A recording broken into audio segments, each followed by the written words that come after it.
घड़ी में, हमारे कष्ट की घड़ी में, हमारे तकलीफ की घड़ी में, हमारे समय के अनुकूल तुम आकर खड़े हो जाना, तुम हमारे सम्मुख में आ जाना, तुम हमारे पास में आ जाना। कोई आए ना आए, परिवार कुटुंब नाते रिश्ते कोई आए ना आए, पर मेरा भोलेनाथ, मेरा शंकर, मेरा त्रिकालदर्शी, मेरा कैलाशी, मेरा अविनाशी, मेरा शिव मेरे करीब में होना चाहिए। नंदी लंकाधिपति रावण से कह रहे मांग ले, जाकर शंकर जी से कह दे कि मेरे अंत समय में तुम आकर खड़े हो जाना, तुम मुझे बचा लेना।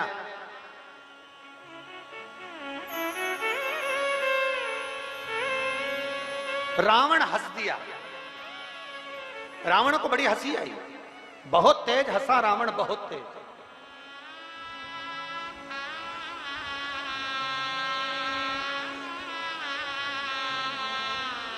और उसने हंसने का कारण क्या था? रावण के हंसने का कारण केवल इतना था, रावण कह रहा था मेरे सामने और काल, मेरे सामने और काल आ जाए, ये हो ही नहीं सकता।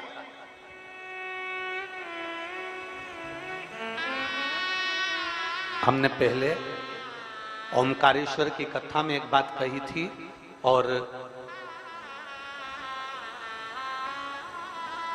गंडई की कथा में छत्तीसगढ़ से भी एक बात कही थी, आप लोगों के स्मरण में है कि नहीं? उससे पहले भी हमने कई कथाओं में कहा,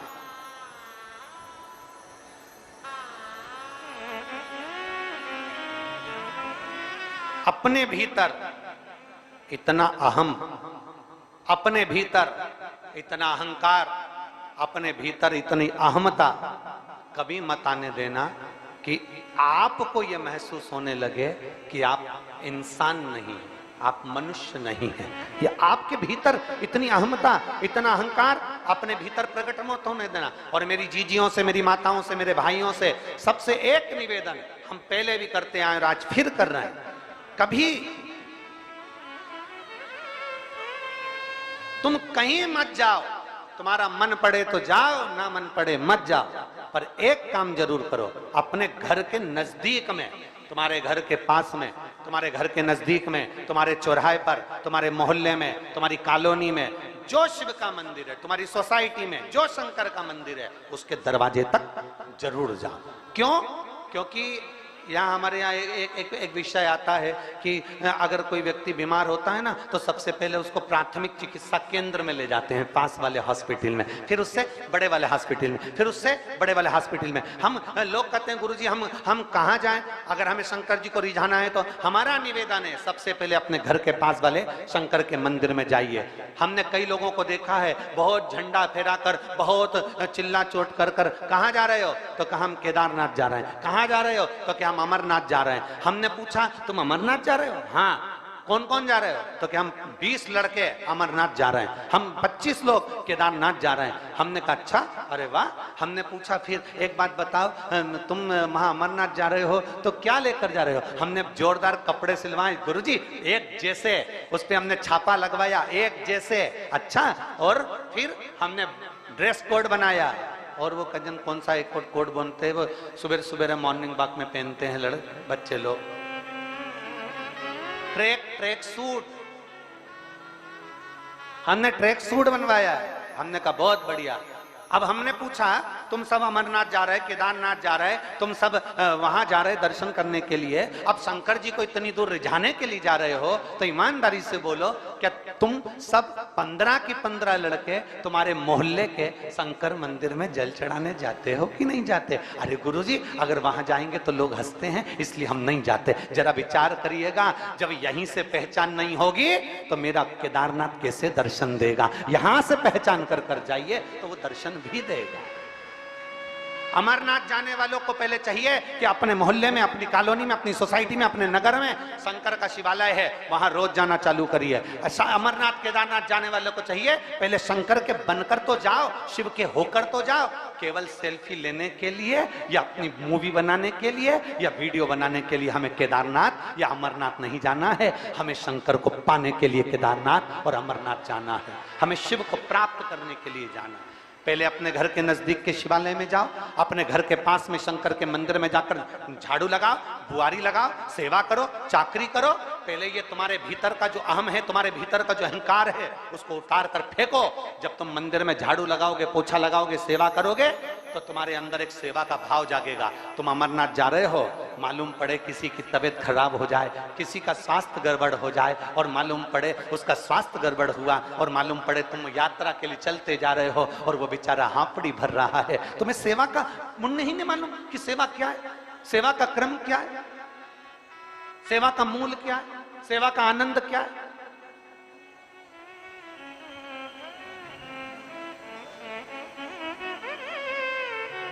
सेवा की मूलता को हम जाने। हम अगर शंकर के मंदिर में सेवा करना जानते हैं, हम शिव के मंदिर में झाड़ू लगाना जानते हैं, हम शंकर के मंदिर में पोछा लगाना जानते हैं, कोई गंदा कर कर चले गया, तुमने फिर झाड़ू लगा दी, तुम्हारे मुंह से तुमने अपशब्द नहीं कहा कि भैया तुमने गंदा कर दिया, नहीं, तुमने झाड़ू लगा दी, फिर वो गंदा कर कर गया, फिर तुमने पोछा लगा दिया।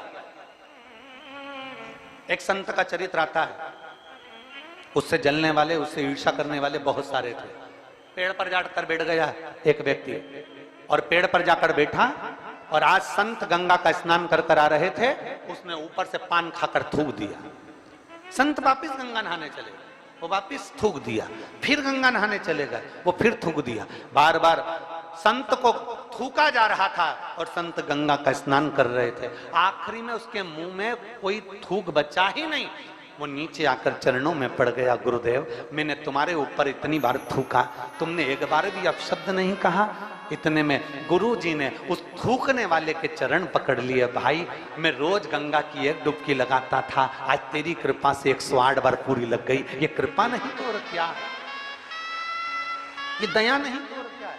गला पकड़ रहा है, ये कृपा नहीं तो और क्या है, ये दया नहीं तो और क्या है। ये तेरी कृपा से हुआ, ये तेरी करुणा से हुआ, ये तेरी दया से हुआ और तेरी कृपा से हुआ। अरे भाई अगर हम सेवा का क्रम धारण करेंगे, हम सेवा के मूल को जानेंगे कि कोई को तकलीफ हो रही है, किसी का पेट दर्द हो रहा है, किसी को कष्ट हो रहा है, तो सबसे पहले हमें खड़े होना चाहिए।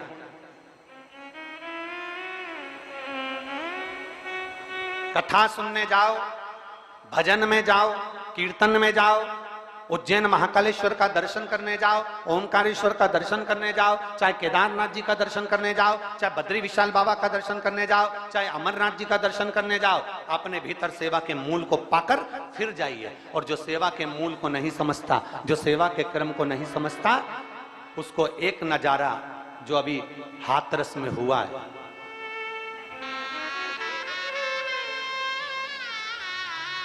कैसे हो गया,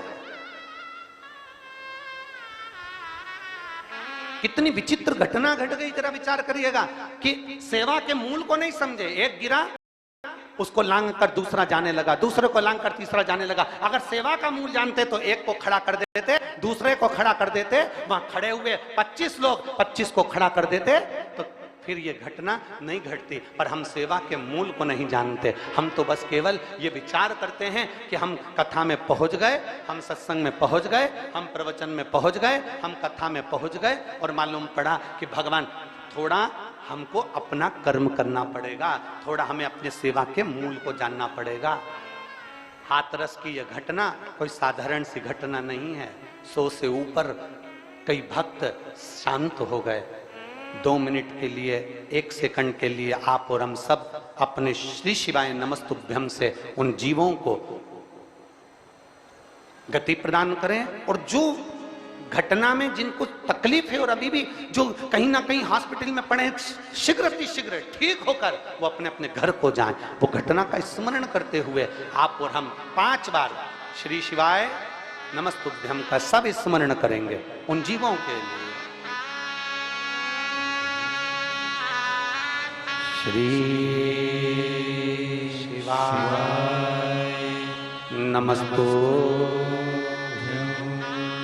श्री शिवाय नमस्तुभ्यं, श्री शिवाय नमस्तुभ्यं, श्री शिवाय नमस्तुभ्यं, श्री शिवाय नमस्तुभ्यं। भगवान देवाधिदेव महादेव, हमारी सेवा के क्रम को हम जाने। हमारे सेवा का क्रम क्या है, हमारे सेवा का संकल्प क्या है, हमारे सेवा का आनंद क्या है। मैं धन्यवाद देना चाहूंगा विदिशा के कलेक्टर महोदय को, मैं धन्यवाद देना चाहूंगा विदिशा के एसपी एसएसपी महोदय को, मैं धन्यवाद देना चाहूंगा विदिशा के टीआई और यहाँ के सभी प्रशासनिक अधिकारियों को, यहाँ के आईजी आदि आदि जितने भी कमिश्नर आदि हैं, सबको साधुवाद देना चाहूंगा कि वहां से लेकर जहां से चालू होता है रोड, वहां से लेकर विदिशा के इस क्षेत्र में जहां कथा हो रही है, पूरे क्षेत्र को केवल साधारण ये नहीं कि केवल कांस्टेबल लगे हों या पुलिसकर्मी लगे हों, बड़े से बड़ा अधिकारी भी, चाहे एसडीएम हो, चाहे कमिश्नर हो, एसएसपी हो, एसपी हो, कलेक्टर हो, बड़े से बड़े अधिकारी भी इस पूरे कार्यक्रम को जज कर रहे हैं और कैसे ना कैसे इसको सफल बनाने का प्रयास कर रहे हैं। एक एक प्रशासनिक अधिकारी, एक एक अधिकारी कहीं ना कहीं अपना पूरा बल लगाकर तैयार खड़ा हुआ है। और वो किसके लिए? आप और हमारे लिए। वो किसके लिए? आपके लिए और हमारे लिए। किस? सर्वे भवन्तु सुखिनः, सब सुखी रहे, सब श्रेष्ठ रहे, सबके आनंद बना रहे। सेवा के मूल को हमें पहचानना है। रावण सेवा के मूल को नहीं पहचाना, रावण के भीतर अभिमत्ता छा गई, रावण के भीतर अभिमान छा गया, रावण स्वयं अभिमत्ता में डूब गया। और इतनी अभिमत्ता में रावण डूब गया कि रावण ने कह दिया मुझे शंकर जी की जरूरत नहीं है। यह अभिमत्ता, यह हम में। फिर निवेदन, किसी कथाकार को, किसी संत को, किसी साधु को, किसी गुरु को, किसी तपस्वी को, किसी साधक को, किसी उपासक को, किसी महात्मा को निवेदन है, जो हमने पहले कथा में कहते आए आज फिर कहते हैं, किसी कथाकार, किसी साधु, किसी सन्यासी, किसी तपस्वी, किसी साधक, किसी उपासक, कोई किसी को भगवान बनाने का प्रयास मत करो, उसको इंसान का इंसान रहने दो। और भगवान तो केवल देव अधिदेव महादेव को ही रहने। भगवान तो देव अधिदेव महादेव को रहने दो। जितना बन सके भगवान की अविरल भक्ति को धारण करो, जितना बन सके भगवान शिव की अविरल भक्ति को धारण करो, जितना बन सके शंकर के दरवाजे पर जाया करो, शिव की गुणगान को गाया करो, जितना बन सके, जितना हो सके। और तेरी कृपा बिना नहीं एक भी अणु लेते हैं श्वास, तेरी कृपा से तनु तनु। एक जीव साधारण हो, एक जीव। और भगवान देवाधिदेव महादेव का चरित्र कहता है, भगवान शिव का संवाद कहता है, ओगरदानी की कथा कहती है, महाराज अपने जीवन के एक आनंद का सुख को प्राप्त करिएगा, अपने जीवन के एक आनंद भाव को प्राप्त करिएगा। और शंभु शरणे पड़ी मांगू घड़ी रे घड़ी, दुख काटो दया करी दर्शन आपको। भगवान शिव की कथा कहती है, 7 दिवसीय जो शिव महापुराण की कथा विदिशा में चल रही है। पानी रोज प्रतिदिन गिर रहा है, प्रतिदिन जलवृष्टि हो रही है, प्रतिदिन पानी गिर रहा है, प्रतिदिन बहुत कीचड़ मच रहा है, क्योंकि जमीन काली मिट्टी की, जहां कथा हो रही है काली मिट्टी की जमीन।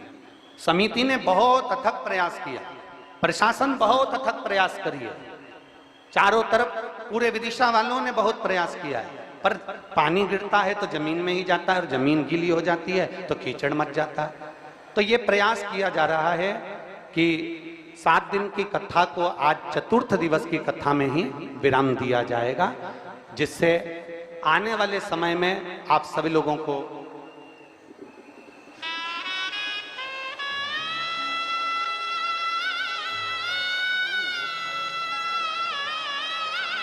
सात दिन की कथा को पर्चे में भी हम लोग मंगवाए से तो 7 दिन की कथा को समिति ने बहुत अच्छी व्यवस्था करी, प्रशासन एलार्ट होकर व्यवस्था करा, विदिशा वालों ने बहुत दिल से व्यवस्था करी है। पर ये प्रकृति के आगे किसकी चलती है? प्रकृति के आगे किसी की चल रही है? उत्तराखंड में पानी पानी हो रहा है, गुजरात में जलवृष्टि हो रही है अपार, सिक्किम में पानी गिर रहा है, तो ये प्रकृति के आगे किसकी चलती है? अपार जलवृष्टि होती है, उसके कारण बस ये मिट्टी जो गीली हो जाती है, पानी बहकर अंदर पंडाल में आ जाता है, रुकने वालों को और कथा श्रवण करने वालों को, बुजुर्ग लोगों को चलने में तकलीफ होती है, आने जाने में दिक्कत होती है। इसलिए 7 दिन की कथा को आज चतुर्थ दिवस की कथा पर ही पूरा विराम दिया जाएगा। और हम तो साधुवाद देंगे कि विराम भी हो रहा है तो प्रदोष के दिन हो रहा है, आप खाली नहीं जाओगे। बोल बम का नारा है,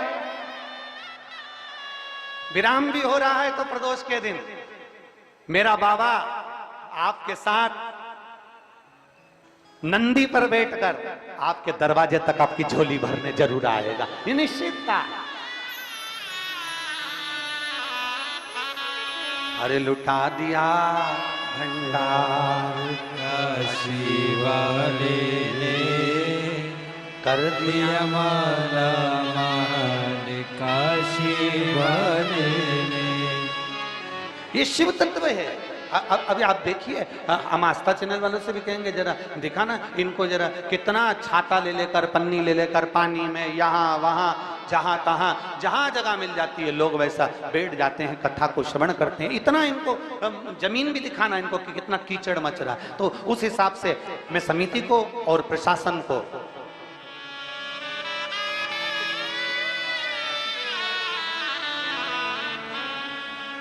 तो इसलिए आज की कथा तो पूरी होगी बड़े भाव से आनंद के साथ में, पर जो कथा 7 दिन की थी उसको 4 दिन पर विराम करेंगे, क्योंकि जो बुजुर्ग लोग हैं, वृद्ध लोग हैं, वो कहीं उनको कष्ट ना हो, बड़े प्रेम से कथा का रसपान करते हुए आनंद पाए। महाराज अरे हो के नंदी पे सवार,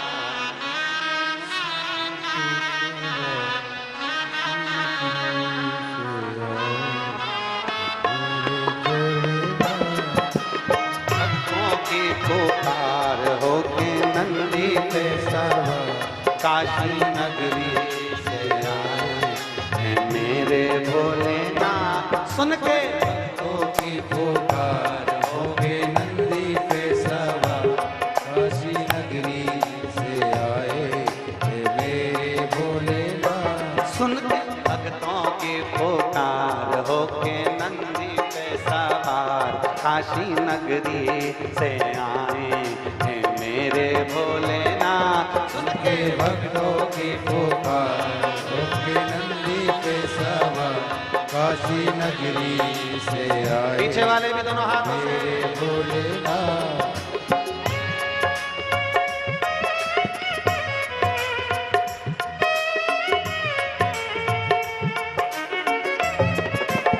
शंभो।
निराला भोले रूप सजा, ओ बस मेरा माए देखो डमरू बजाए, कैसा निराला भोले रूप सजाए। बस मेरा माए देखो डमरू बजाए, कैसा निराला भोले रूप बनाए। ओ बस मेरा माए देखो डमरू बजाए, कैसा निराला भोले रूप सजाए।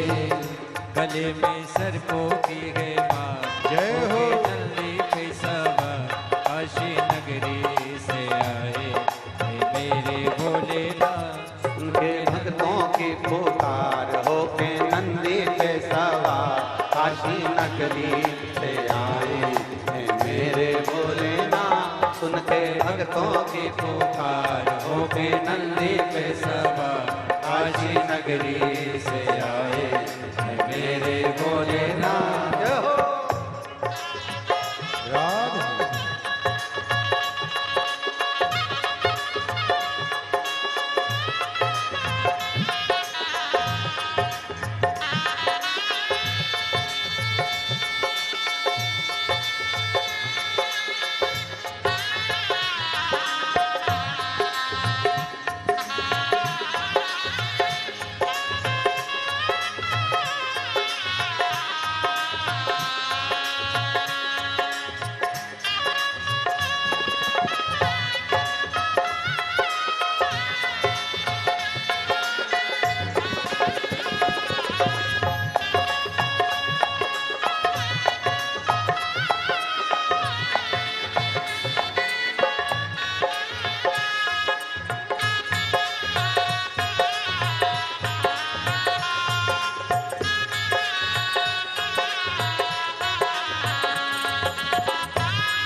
राधे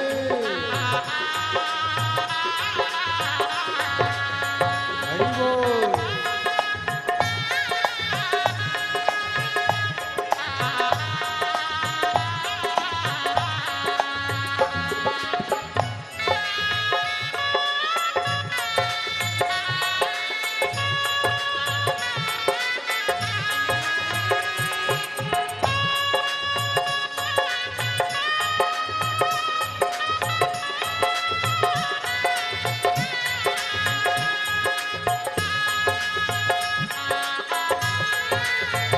राधे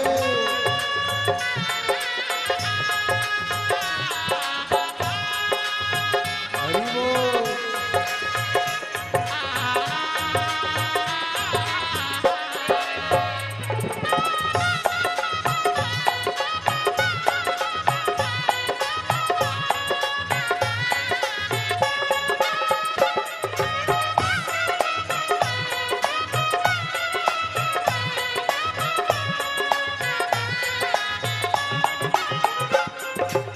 मृगशाला पहने भोले जटाओं में गंगा, चम चम चमकता है माथे पे चंदा। ओ मृगशाला पहने भोले जटाओं में गंगा, चम चम चमकता है माथे पे चंदा।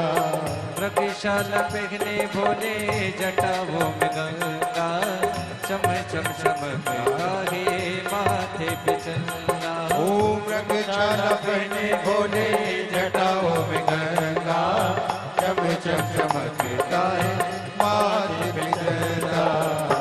गोरा जी भोले के साथ होके नंदी पे सवार काशी नगरी से आए, मेरे भोलेनाथ। होके नंदी पे सवार नंदों की पुकार काशी नगरी से आए, मेरे भोलेनाथ। सुन के भक्तों की पुकार हो के नंदी पे सवार काशी नगरी से आए, हे मेरे भोलेनाथ। सुन के भक्तों की पुकार होके नंदी पे सवार काशी नगरी से आए, मेरे भोलेनाथ। सुन के भक्तों की पुकार हो के नंदी पे सवार काशी नगरी से आए, हे मेरे भोलेनाथ। मेरे भक्तों की पुकार होके नंदी पे सवार काशी नगरी से आए,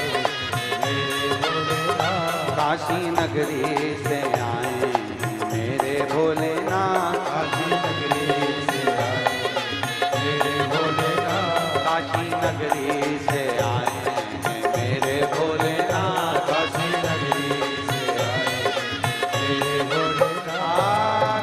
महादेव है। अपने स्थान पर बैठकर भगवान शिव से अपने मन की बात बड़े भाव के साथ दिल से प्रार्थना करिए। भाव के साथ जहां जगह मिले वहां बैठ जाओ। अगर कीचड़ हो तो खड़े खड़े ही बाबा से प्रार्थना करिए, भाव से आनंद से विनती करिए।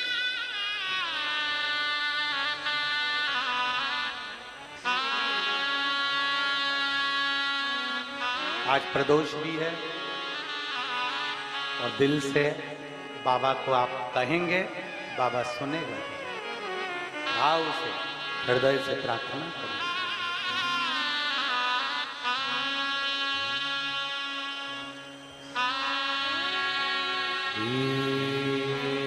शिवाय नमस्तुभ्यं